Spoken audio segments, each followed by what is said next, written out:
Hello, today is March 5th, 2025. I'm meeting today with Mr. Steve Pohley at the Homelake Veterans Home in Monte Vista, Colorado. My name is Brad Hoops. I'm the interviewer for Remember and Honor. Welcome, Steve, and thank you for sitting down today to tell your story. You're welcome. Let's start out, if we could. Tell us a little bit about yourself, date of birth, where you're born, a little bit about your family. Well, see, I was born back in 1957 on the 8th day of September. And on the way to the hospital, I guess I couldn't wait. And I was born in a taxi cab. Is that right? In the heart of gold country, Auburn, California. And that's where I was born. That's how I came in. My mother had 6 children. 3 of them were born in hospitals, 1 in a taxi cab, 1 in an elevator, and 1 in an alleyway. So I guess we wanted. Yeah. Anyway. Yeah. So you're kind of the middle child of that whole.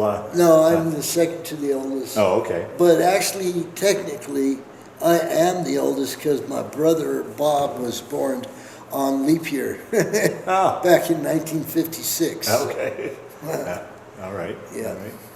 And we, prior to turning the camera on, you said that you grew up in the foster care system.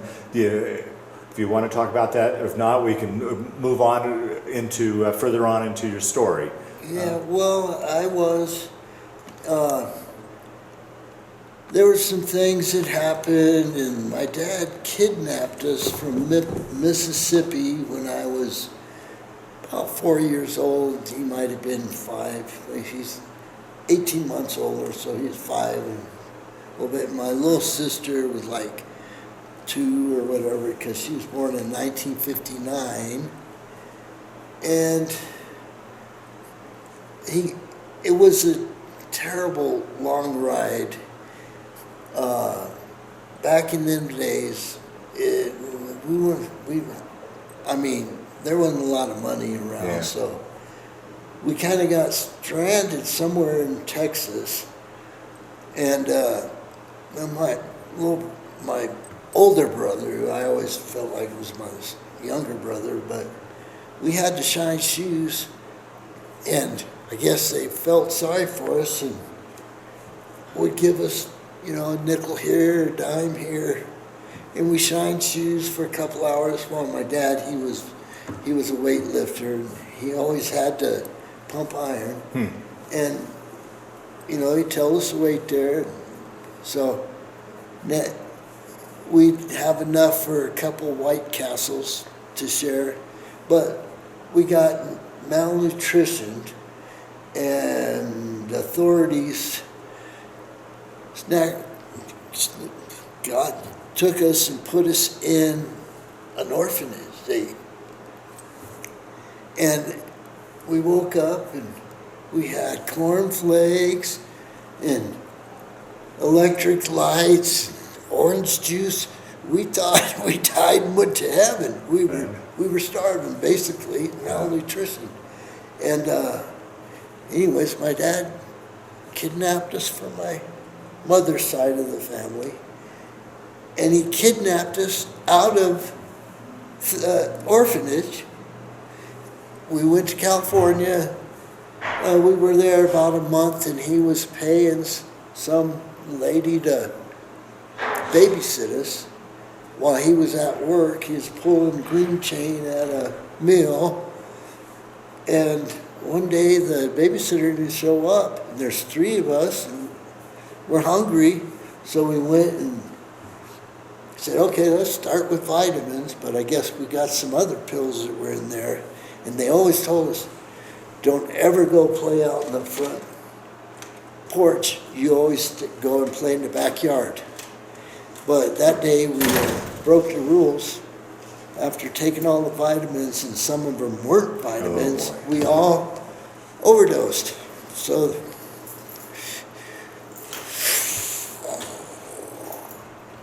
the mailman found us. They rushed us and pumped our stomachs, which really isn't pumping your stomach. It's charcoal, but they saved us, and that was the beginning of the foster care.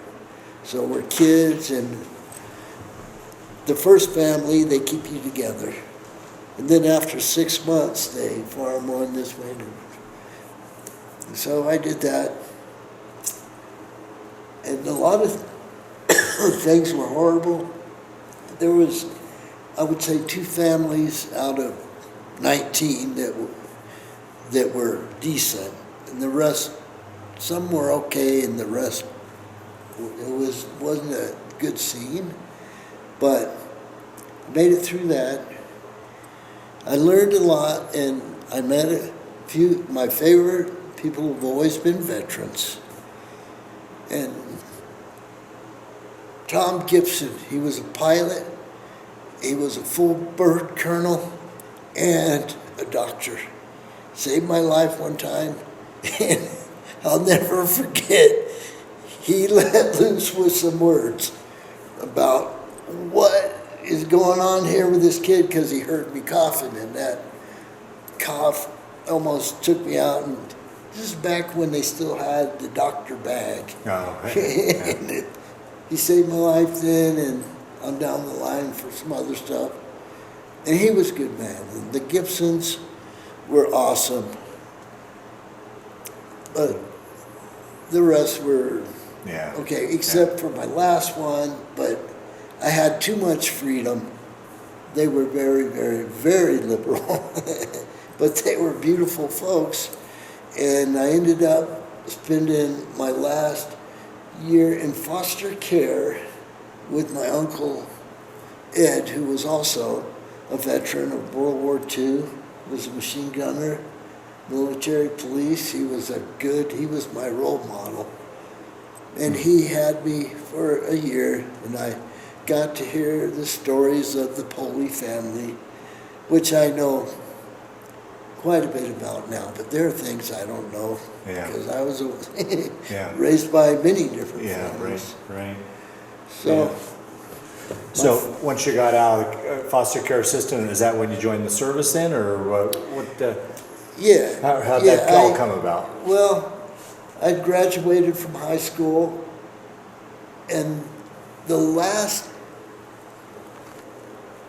year I was with Uncle Ed, and then my last year in high school, I went from California to Missoula, Montana, because my dad was there, and I really didn't know my dad all that well, just that he was a Marine in the Korean War, and he was the boiler technician and janitor at the high school I graduated from, so I got to know my father the first full year, besides before the kidnapping and all that. Yeah, so it was kind of fun to get to know my dad. Sure. And he was a good man. Yeah, was it? Yeah. Okay. Yeah, he was. He was a little selfish with he was a ski bum in anybody else's book, but he was a fisherman, and he tied all his own flies, and I miss him dearly. Wow. So then after graduating, you went into the service, or was there a gap of working? Or there was. I got my uncle Ed became. They used to call it emphysema. They call it something else now, but he was a smoker for many years. COPD. And he quit smoking cold turkey, and he ended up having to do prednisone, which is a wicked, horrible drug, and all these other things. And I was there that he wanted me to hang out with him some more, and I could only do that for about a year, and he pretty much died afterwards. And I went down from Sonoma. Ronald Reagan shut all the state hospitals down when he was governor, and so they had to move from gold country to wine country, and I did that for a year in high school, and then I went to Missoula, but kind of, okay. Then after his death, I went and got a job in cleaning the post office as a janitor, but I had to get top secret clearance because it was all the branches of the service were at the basement, and then the first story was the post office. Second story was the IRS, and the top story was the ATF. Oh. And I had to shred top secret Yeah. stuff.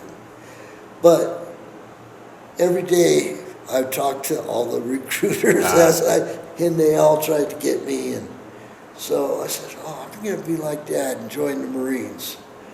And I told him, and he said, no, son. No, I know you. You joined. He told me he'd kick my butt if I joined the Marines. Really? Yeah. And so I said, okay.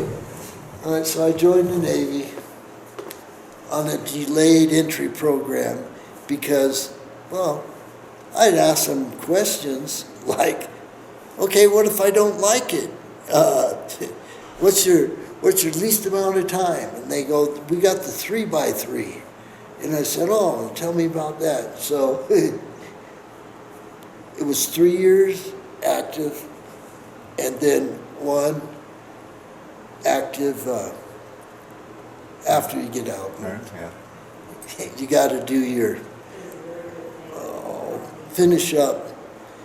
So I had 6 years altogether, 2 inactive because I had a little trouble with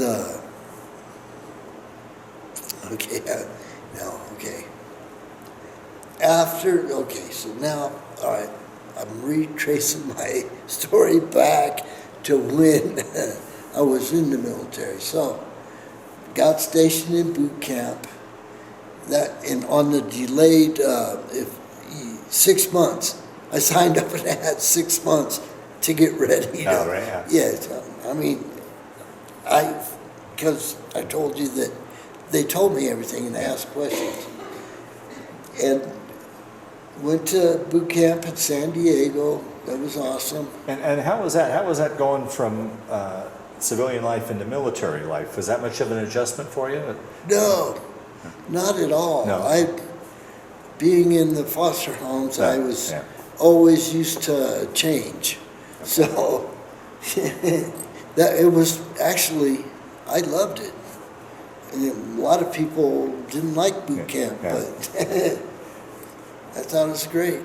One of the best things I ever did. Good. And I'm serving my country, and I'm like, whoa, this is pretty cool. So I talked to all my uncles who were World War II veterans, and they told me what I needed to do. So I took their advice. So they said, if you want stationed here, ask for the East Coast. If you want stationed on the East Coast, ask for it. So I did, and it worked. I got stationed in Norfolk, Virginia. I got to be ship's company on the CV-67 John F. Kennedy. It was the last of the conventionals designed to be nuclear, but it wasn't nuclear, so it was quite an honor. Kennedy is my favorite president of all times. And so I was 2 months in after boot camp, and from boot camp, we flew to Anchorage, Alaska, then Japan, and we couldn't get off the plane. There was some kind of flu or something, so we were, and then from there, we flown to the Philippines, and then from the Philippines to Diego Garcia in the North Atlantic, and then we took a helicopter to the Kennedy. Had you ever been on a helicopter? Was that the first? Oh, it's first time on a helicopter, first time on the aircraft Plane, carrier. Yeah. And so the first thing they do is they take you up to the air boss. And he says, look out there, what do you see? And it was in the Io where they were, so the Indian Ocean. And I said, well, water. He goes, what's the worst thing that can happen? So I'm a boot new guy, you know. So I said, well, I guess getting washed overboard. Anyway, he says, no, not really. A fire is the worst thing that can happen. He goes, look, where are you going to run? I said, you got to stand and fight the fire, you know. He was right. And so I took that to heart, and when the first year, I was in Airedale, so I was the air department. First thing you do is you're tying the birds down with chains, so they when you send them up on the elevator, Oh, right, okay. they don't, you know, roll off. Yeah. You know. So anyway, I was there for 2 months, and we were coming back from the Mediterranean, and then we went in to Spain, and then turned into North Atlantic, and we were heading back to Norfolk, Virginia, and about 300 miles off the Azore Islands. Oh, they keep popping up. It was the middle of the night. It was a full eclipse of the moon, and the seas were kind of rough, and we had the elevator, and we were doing flight ops and sort of choppy water. And next thing you know, we're putting a bird up, and I looked up and I said, holy shit. It was the biggest wave I'd ever seen. And that's where all the years later, I watched the History Channel. That's where all the rogue waves formed, right there. And so away we go. There's 4 of us got washed overboard. Oh, jeez. They threw in life preservers with a little light on them. And of course we had vests. And I went, it's not like you're just in a wall of water, and next thing you know, you're in the ocean, and the swells go down. You can't see nothing. You're going way down. You come up, and you look at the carrier's about the size of a matchbox off in the distance. And I said to everybody, I don't know if you guys are very religious, but would you mind if I said a little prayer? So I say a little prayer. So you guys were all together? You managed to... Yeah. There was 4 of us washed over, Yeah. but there was only 3 of us that were together that we couldn't find the 4th. We didn't even know who it was at the time. So I said my prayer, amen. And as soon as I said amen, I looked up. There was a giant albatross. And it's a full eclipse of the moon, but that had already happened, so it's bright. So it looks like he's glowing, and I said, oh, don't worry, guys. That's a sign. That anytime there's a bird or something, I assumed it was an angel. And as soon as that albatross disappeared into where we flew off to, here comes our escort ship right alongside it. It's too rough a seas. They couldn't put in a boat to pull us out, so they did it the old school way. They put a rope with a little sling on it and pulled us up one at a time. Of course, by this time we'd been in the water approximately 15 minutes, which seems like an eternity. Oh, no doubt. In the North Atlantic, we were already pretty much hypothermia. It was already setting in. Anyway, we took on quite a bit of salt water. So we're all getting sick as they're pulling us up. And they have a little dye pack, a little strobe light, and we turned our strobe lights on, but the dye was all over us, so we're throwing up, and we're looking at each other laughing because we're all yellow, dye all over us, and we're laughing just like because we're still alive and we're not on our ship. And the escort, it was a fast frigate. It was the USS Clark FG-11. Oh my God, my favorite. They rescued us. And, well, we got back. The first thing I did was kiss the ground when we got to go on Liberty. Said, all right. So that was, and they told us we actually made naval history because the odds were like 500 to 1 to be anybody washed off an aircraft carrier pretty much doesn't make it. And I think there's been a few make it since, but there's been, so they said we made naval history. I had no reason to question it. But I tried looking it up and trying to find it. I found out all these great things that we did while I was in, but they didn't have record of that. And I'm like, that's really odd. Yeah. So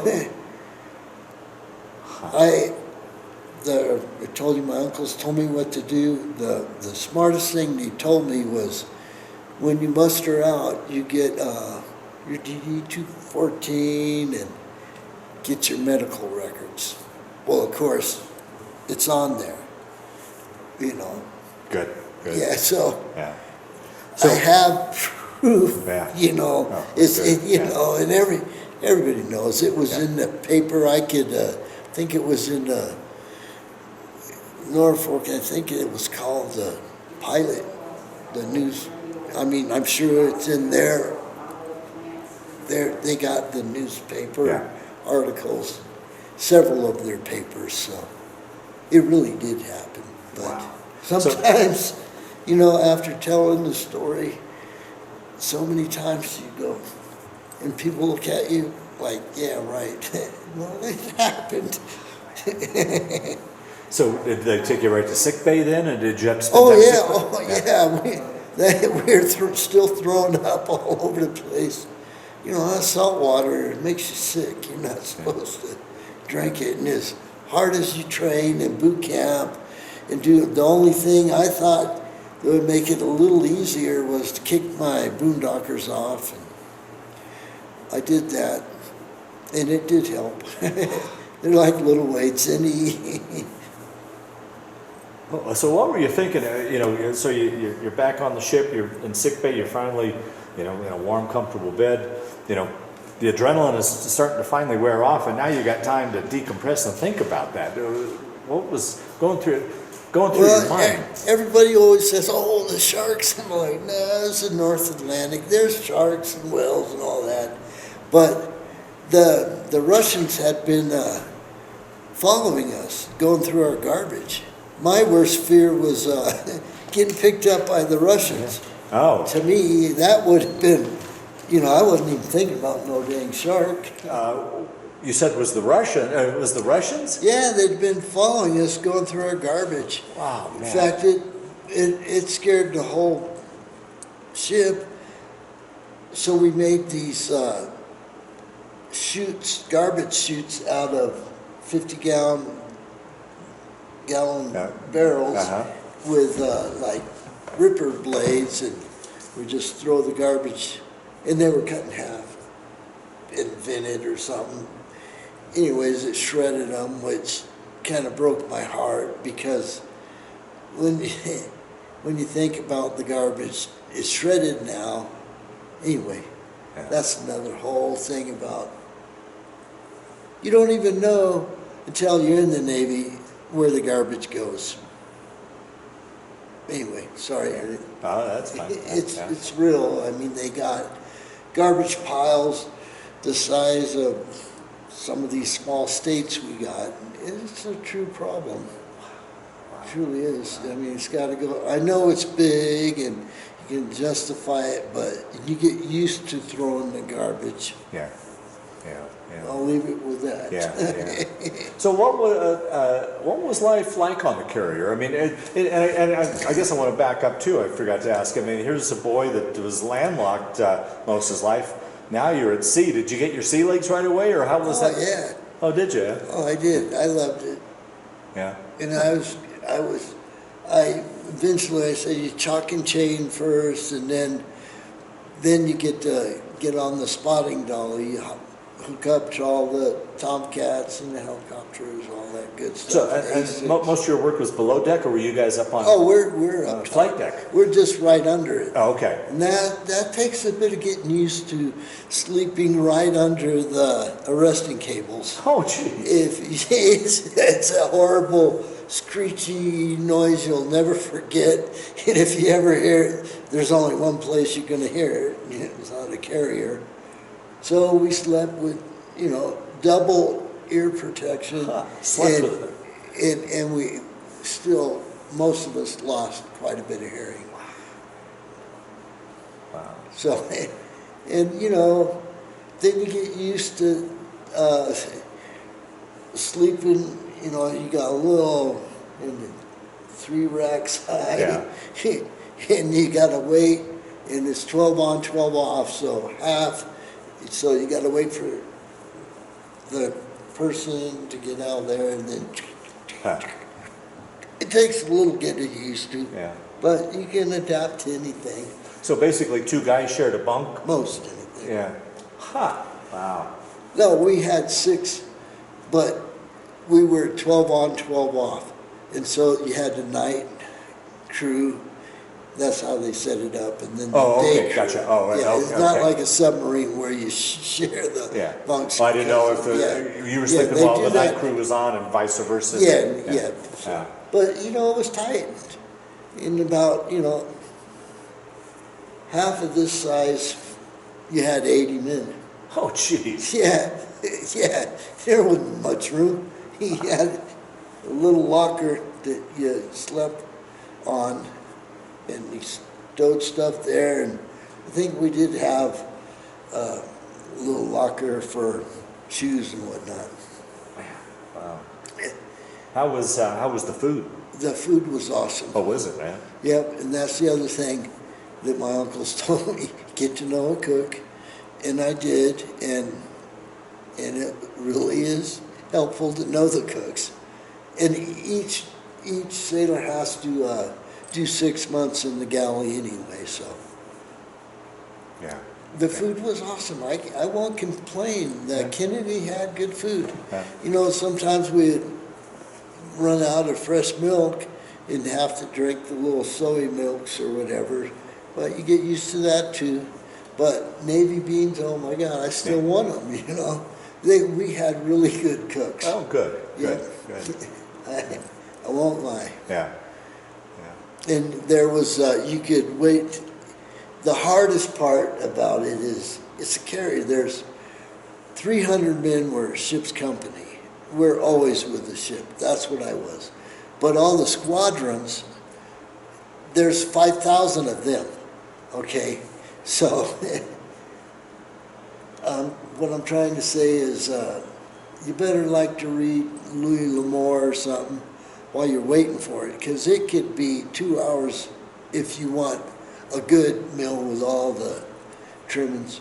If you just want fast food, you go forward galleys, and it was like sliders, hamburgers, right.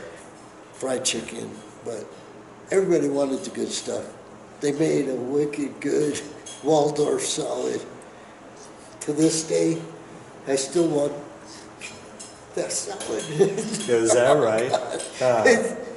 Yep. I'll be darned. I've tried to make it like the Navy, but I guess I should have got the recipe. I could have, but I didn't. Huh. Now, would the ship's company, would you mingle with the various squadrons, or everybody kind of keep to themselves, or? Oh, they liked us. You know, we're the ones like when the USO, Bob Hope, I got to see Bob Hope. Oh, really? Brooke Shields, Kathy Really? Lee, come on, Bing Crosby's wife, Uh-huh. and Dallas Cow cheerleaders, Wayne Newton, all these. We had good entertainment. So ship's company, so you got 2 hangar bays, you know, on the carrier, and this great big sliding doors, and we had a giant flag. I missed that. We'd set that up. Huh. Good. It's fun. It doesn't even, you know, it goes by so quick. Yeah, yeah. It's so real. So I guess, you know, so I got washed overboard right in the beginning. So then the Marines in Beirut there in Lebanon, in the barracks, when we lost the Marines. Yeah. That was like So 83? 82, 83, Okay, right all on right, in okay, there. uh-huh. Somewhere, I think it's 82. Okay. So that we did a little airstrike. We lost a pilot. That's never good. Oh. And you know, and I think back to my father who said he didn't want me to join the Marines. Right, yeah. Guess where I would have been? Yeah, right, yeah, more than likely, yeah. Yep. So, I mean, look, we're still. I mean, it's on the news every night. Yeah. It's changed quite a bit. And I dearly love, we pulled into Haifa. It was one of our ports we got to pull into. And that was, I got to go to Jerusalem and see Oh, wow. the Wailing Wall, all those things in the Bible. And I know why they're fighting. Now, is this the same trip that you fell off, or did you guys go to? No, it's the same. Yeah, it was.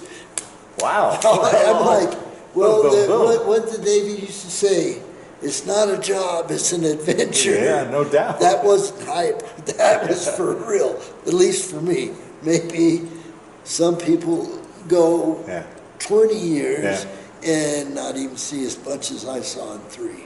Wow. I mean, experience of a lifetime. I recommend it to any young man or woman who wants to serve our awesome country. So it was a 3-year enlistment, did you say? Yeah, it was a 3x3, and everybody said, "Man, how did you do that?" I said, "Well, I just asked questions," and I asked the Air Force. Well, back in the day, I used to smoke a little hemp, so they didn't want me. They wouldn't take you, but all the rest of them would take you.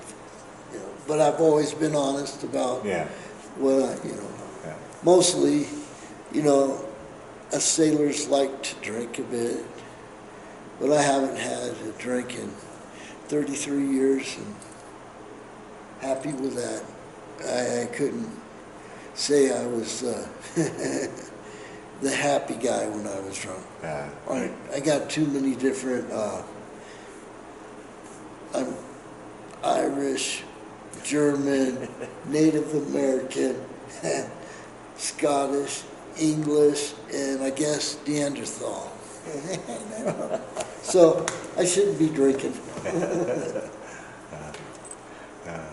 You had mentioned a little interaction before we turned the camera on. Do you want to tell that story? Well, or not? It's kind of a blemish, but it's not. But it is, I should have never, looking back, but I'd been drinking rum and coke all night long, and we were in dry dock. And, nobody wore their uniforms in dry dock because the whole place is dirty, dusty. Oh, right, You're grinding and Yeah. chipping and scraping.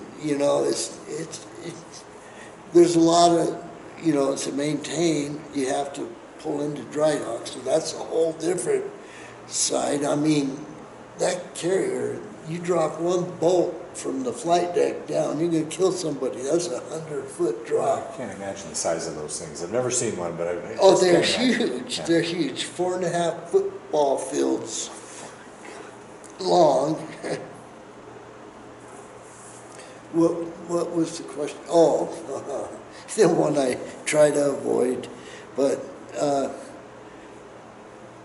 well, the passageways go forever.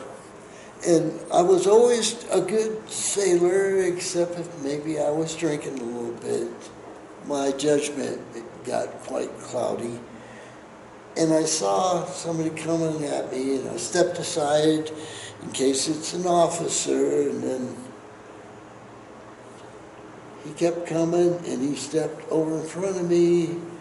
He did this like 4 times, and then we kind of collided, and I don't know, I just snapped and I punched him, and I gave up my green military ID. I put it on his chest. He's kind of slumped down, and I went up to my rack, and next thing I know, I had we called them the scrubbing bubbles. They had these white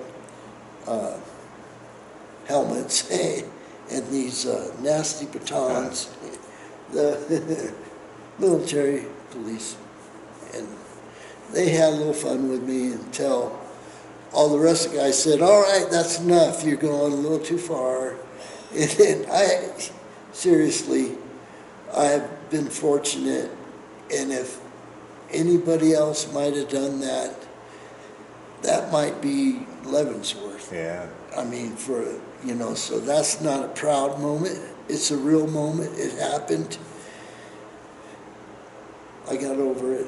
I got everything coming to me. I got to leave it at that because I don't want to tell the rest of it because, Yeah. it's not fun. Nobody Yeah. wants to hear that. Yeah, yeah. But you, if you don't mind me adding, you said that even higher ups said that guy deserved it. He kind of had it coming. Yeah, He really did. yeah. And God bless you all. And that's all I can say there. Fair enough. Yeah. Fair enough, yeah. I have great respect for all here at Homelake who made it all the way to the top. Yeah. But I especially like the ones that started off enlisted and made captain. They have the stories. Yeah, right, And right. they've seen it, not coming from Annapolis. And the strangest thing happened to me after I made my full 6 and I got my honorable sent to me. But prior to that, they had sent me from Annapolis, and they said, "Dear Mr. Pohley," and I'm like, uh-oh. So I read it, and they said, "We've checked your ASVAB scores, and I scored 98 in all branches." Okay, that's kind of hard to do. And I wasn't, I mean, I got common sense, but I wasn't feeling pressured. I'm like, "You don't have to pass this." And I pretty much aced them all. And they were going to pay for 4 years at Annapolis for me to become an officer. But when I got that, I was hanging out with my uncle. He needed me. And I said, "They should have read it. My scores, the first 2 weeks, And I think back on that, that was stupid. I should have at least framed it, Wow. Because at the time, you could put $1 each month with each check, and they would match $1. It was unheard of that they wanted to pay. So I kind of suspected maybe that XO that I punched had something to do with it. Oh, you know how yeah. Anyway, and that probably wasn't even the case. They probably really did read my scores. I still got them. I'll be darned. Yep. Well, it sounded like you really enjoyed the Navy. Oh, I loved it. Was there any thought of making it a career, or were you Oh, just... I did. I had. Okay. I had re-enlisted, and I got the dream orders. All the lifers were going, "How'd you do this?"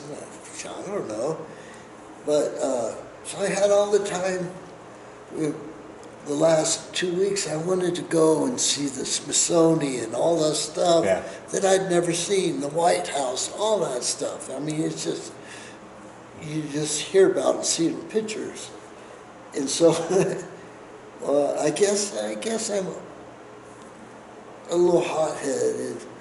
And I said, hey, I'd like to take 2 weeks off since, I'll be out of here in 2 weeks. I don't really want the money. And they didn't give it to me. Well, like a dummy, I got on my motorcycle and went and seen it because I knew I wasn't going to go back. I mean, I got nothing but good things to say about it, but Norfolk, they have signs that say dogs and sailors keep off the grass, which I never could understand. It's a Navy town. Yeah. Why? But that's how it was back then. Huh. Wow. So, anyway, I got a little. I shouldn't have done that because what happened is I had a motorcycle and I kind of got on my motorcycle and took my vacation I had coming. So they tacked a few more months on it and took away those orders. And I said, fine. I guess I am not going to make a career out of this. I really loved it. Young men sometimes do things that we're not exactly proud of, but that was what I did. And I paid for it. And through all of it, I wouldn't change a thing.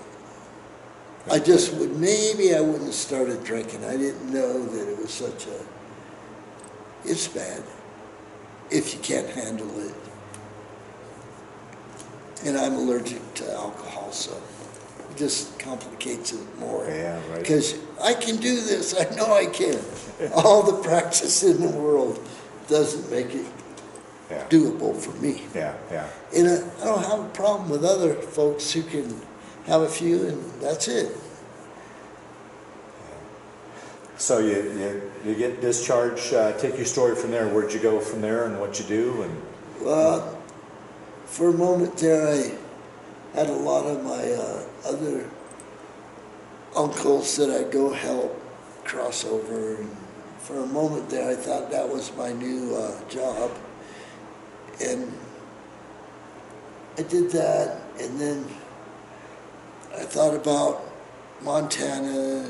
My father was still alive at the time, and I wanted to go know him better, so I went and I moved to a little place in the northwest corner of Montana, a little town called Hot Springs, Montana. And their big claim to fame was Larry Stillman. He was the commander of the Thunderbirds, which is pretty awesome. And also Jim Thorpe, the athlete, and a friend of mine, Nick Lassaw, I knew his son. He was the last true medicine man of the Salish Kootenai. And so Hot Springs, Montana is a wonderful little town. It's a little town incorporated on a reservation, which is, I didn't know that happened, but it does. And so I was loved by the natives and the town people. How long were you up there then? I was there for, I got a job because my dad was a boiler guy. I don't know, I'm good with tests at that, so I'm a janitor, but I wanted the boiler's license. You know, it's just nice to know those things. So they gave me a study book. I studied it, and I passed the test. I aced it. Then the guy goes, "How did you ace this?" I said, "I read the book you gave me." He goes, "That's not the book." But I guess from being in the Navy and pipes, and I'd ask questions, and how does this work? It just was, and my dad did it. So I worked for the school district for, I think, 2.5 years or so. And my wife at the time, she goes, "Oh, it's election year." She goes, Oh, well, we got to back up. Yeah. Where did you meet her? And "Oh, in the rock shop. I really love mining. I have a little bit of PTSD, quite a bit. And I would always like to, when I got out, go to the mountaintop, just look at everything and hike. My dad was quite a hiker, and he rappelled off of Half Dome in Yosemite, and he was quite an athlete. He really was. So I always gravitated, but I knew I had to make a living, so I started mining gold, amethyst, turquoise, and then I started making jewelry. really? I bought a little house there in Hot Springs, and I don't think you could do anything like this today. I gave the guy $100 down.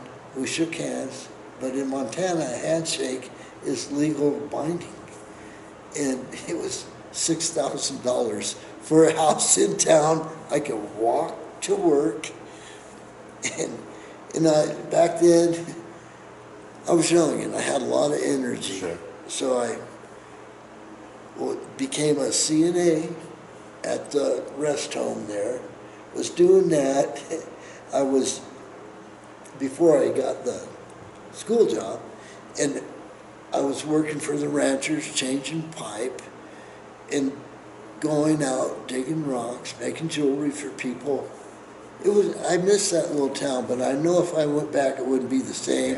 Yeah. And you couldn't get a $6,000 house if you tried.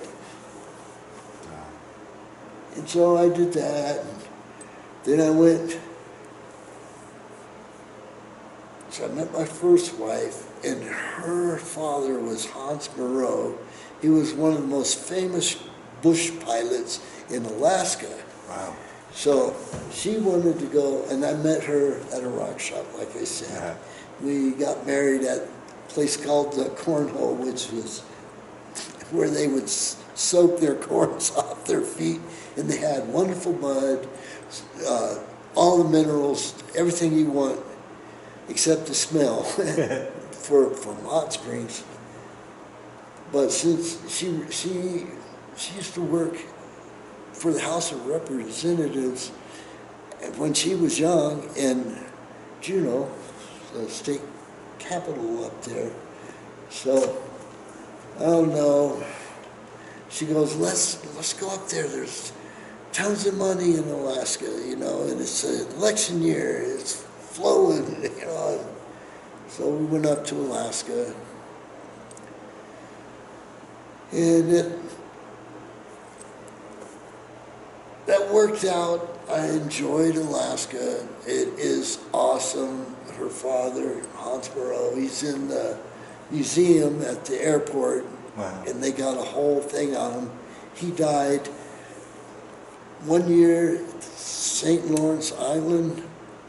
There's 2 Eskimo tribes. He got barrel hair, and he had the first solo mail route, and he delivered mail to the Eskimo, But one year they didn't get their beluga quota, the whale that they dearly love, and so he was flying in a load of caribou, and somehow the load didn't get tied down and it crushed him. Oh. That's how he died.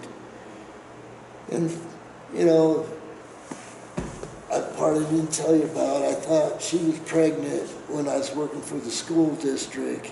Turned out she had a bunch of ovarian cysts that were cancerous. And so after she had that operation, it changed her whole personality. We kind of broke up. And I went back to my uncle and he died. I helped him.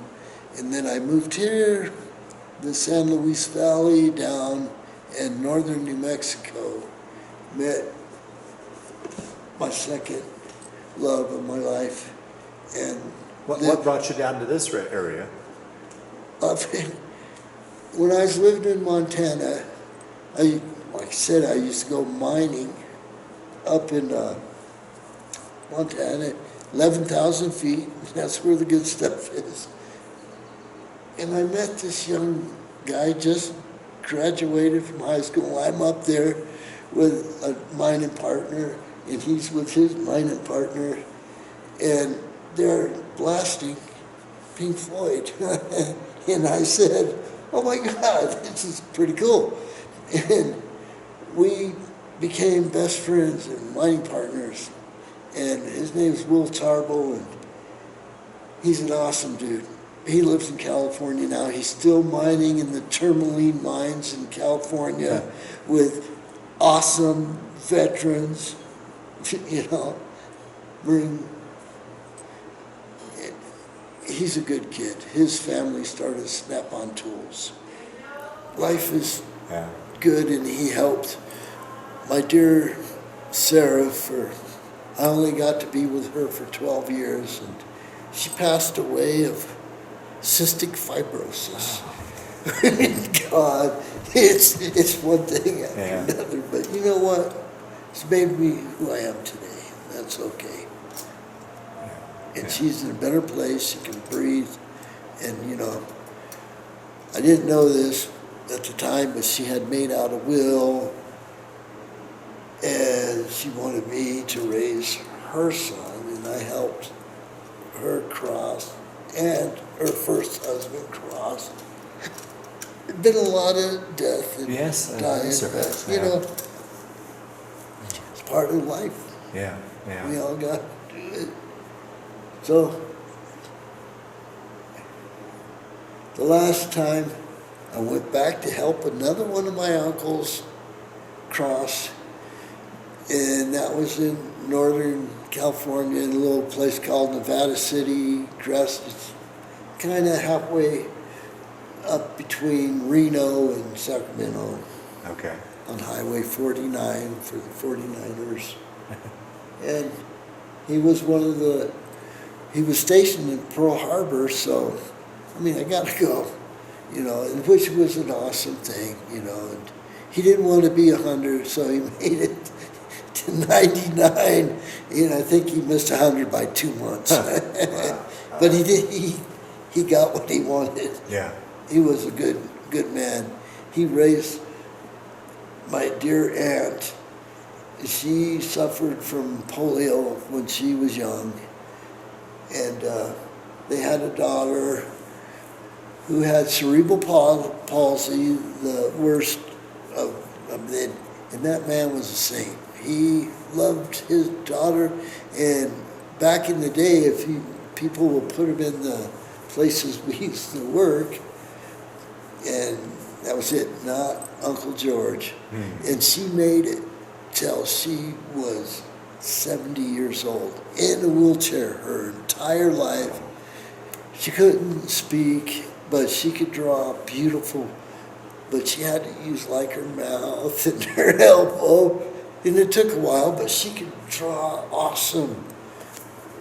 Yeah. Anyway, then my other cousin who's gone too now, and my Uncle John, we helped him. I got to know my Pohley side of the family, with most of the veterans. I do have some nephews that were in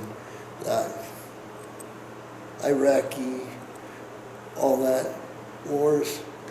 He did a couple tours. He's named after my sister, Corey, and he's Corey Boy, and he did a couple tours with Halliburton, rebuilding and stuff after, which I never, yeah, but he made a lot of money. He's doing good. And I know this is my story. Yeah, but he's this is part what of it's my about. This is your story, Yeah, so yeah. no worries. So, Yeah. So you came here to this area and yeah, have been here ever since then? well, after my Uncle George passed us a couple years back, I moved down to Truth or Consequences because my dear Sarah, wanted to live there. So I thought, well, I'll go see if it didn't work out for me too. It's too hot, and I don't know, it just didn't work. So I moved up, that's probably the garbage can lid, went to Pagosa, just over the pass, Pagosa Springs, and that was awesome. And I joined the Vets for Vets over there, and I learned of Homelake. Okay. And so I had a friend from Tier C help me get in over here.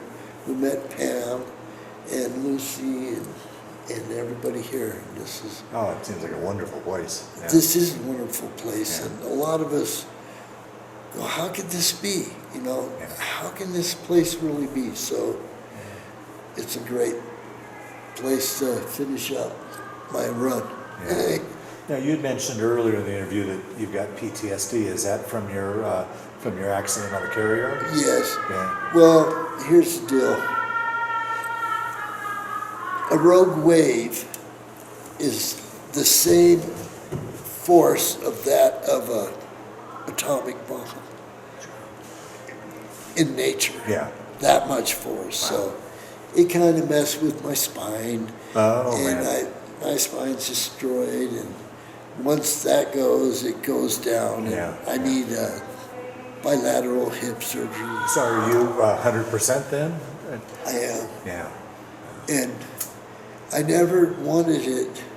And the last thing my dear Sarah said was, Stephen, you do this for me and yourself. So I started the process in Albuquerque, New Mexico. And thank God, because I don't know where I'd be right now. Yeah. Probably gone a long time ago. Oh, man. And you know, I don't know. I still have troubles because I think of all the young guys coming back, and I didn't want to even. I waited too long on this hip surgery. Should have been done 15 years ago, but anyway. That's a whole different. Yeah. Wow. I mean, we stay away from Wow. Yeah. thinking like that. Yeah. Because here, they say, listen, no, you served. We're going to serve Absolutely. you. Yeah. So, Yeah. Yeah. Well, Steve, as we start to wind down this interview, is there anything I didn't ask you that you'd like to talk about? Any other stories that kind of floated to the top as we've been sitting here that you'd want to talk about? I know we probably only got the tip of the iceberg of your story, but anything that you want to add to it to round out the story, or do you think we've captured everything that you'd like to capture? yes, I would just like to apologize to Captain Pina for punching him. If he's still alive, he would be pretty old by now. Yeah. Yeah. Yeah. Not my proudest moment, Yeah. but we all have moments Yeah. that we make really bad decisions. Right. Well, the last question I always like to ask with these interviews, as you look back on your time in the Navy, how did it affect your life? If it did, change your life, play a role in your life, or was it just simply a chapter in your life that you went through? How do you think you'd answer that? Oh my God. The Navy it was what I wanted to do. I just had a little trouble with alcohol. Yeah. And this is not Yeah. a plug for AA or Yeah. any of that. I would have been, I don't want to say lifer, that's what they call the Navy, but I wouldn't have got to travel the world 2.5 times. I wouldn't have got to see the Holy Lands, Brazil, the PI, Europe, Alaska, Philippines, I mean, Rio, all of it. Awesome. Wow. And I think it's the Navy. I love the Navy. I know we get a lot of slack from a lot of the Marines and the rest of the guys, but you know what?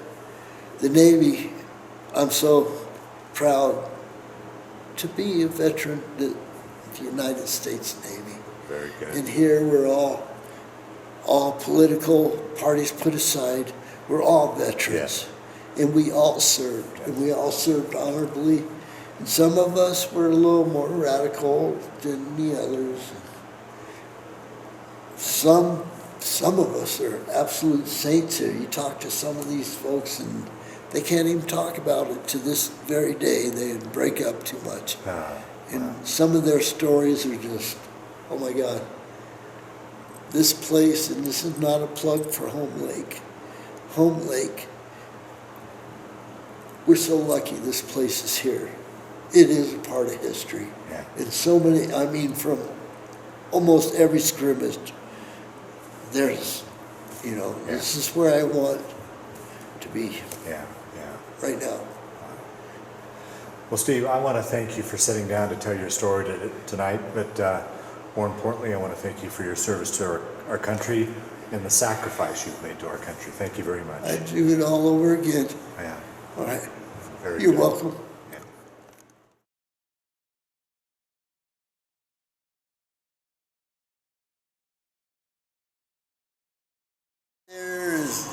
We just got done with boot camp and we all rented a taxi cab and went to Disneyland. And where are you in the picture? I'm the little guy in the middle. Okay. That is a couple of my shipmates, and we're in Toulon, France, having a couple Budweisers.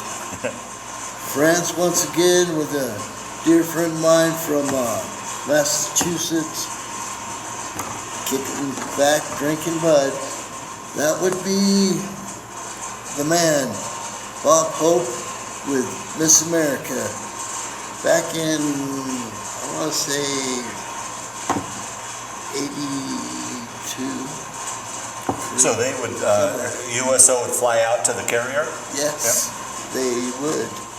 Hyde Park in London, hanging out at the park with the locals.